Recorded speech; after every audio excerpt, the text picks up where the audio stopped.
Ici, on parle de tes énergies relatives à ta date de naissance. Si tu veux en savoir plus sur la matrice du destin, je t'invite vraiment à regarder mes anciennes vidéos où j'explique ce que c'est et les informations par rapport à ta date de naissance. Donc, si tu es né un 20 ou que tu as l'énergie 20 dans ta matrice, alors cette vidéo, elle est pour toi. L'énergie 20, c'est quoi? C'est l'arcane du jugement. En fait, cette énergie, elle est vraiment animée par un désir profond de changement, de renouveau, et elle va te donner cette force incroyable de repartir de zéro malgré les épreuves. T'es quelqu'un de très spirituel qui aime apprendre et comprendre sur le développement personnel, mais à la différence des autres, tu vas beaucoup apprendre par tes expériences familiales et grâce à l'histoire de tes ancêtres. T'es quelqu'un qui est clairvoyant, ton intuition est très forte, donc tu perçois les vérités chez les gens. T'es empathe, donc fais attention à tes énergies.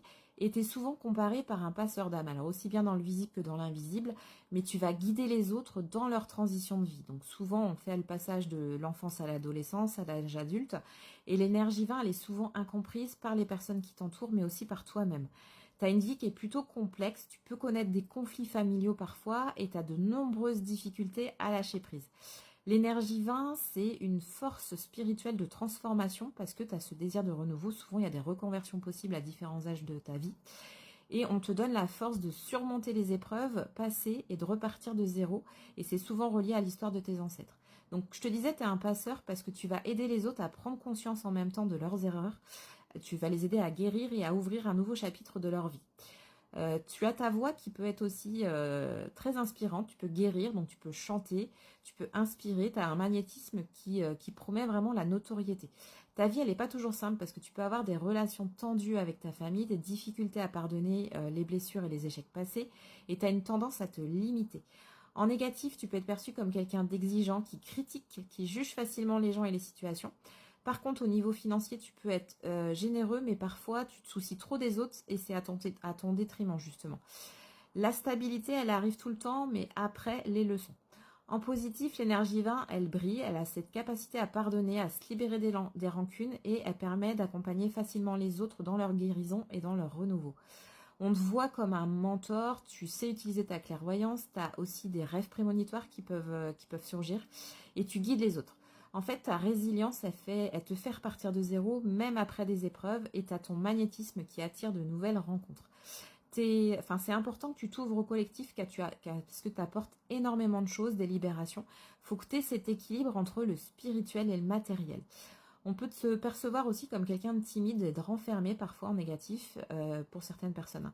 T'aimes la solitude, ta vie qui est reliée aux ancêtres, elle est marquée par des épreuves et des mauvaises relations familiales. Donc souvent, tu peux avoir des conflits, des critiques, un manque de soutien. Tu te sens pas soutenu de tes proches souvent et tu peux être rejeté et exclu quand c'est en négatif.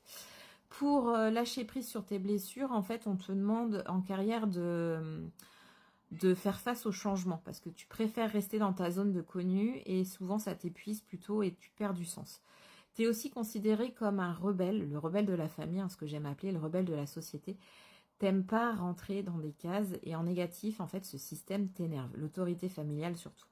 Ta rébellion contre le système, alors les impôts, société, ta peur du changement, ça aggrave justement ces tensions. Tu peux avoir des litiges dans ton travail, des petits problèmes avec l'administration. Et tu peux juger facilement et initier des conflits. Ça arrive quand tu es dans le négatif. Et tu te sens parfois prisonnier de vieilles histoires et de vieilles rancunes. Donc réfléchis, quels échecs te retiennent encore.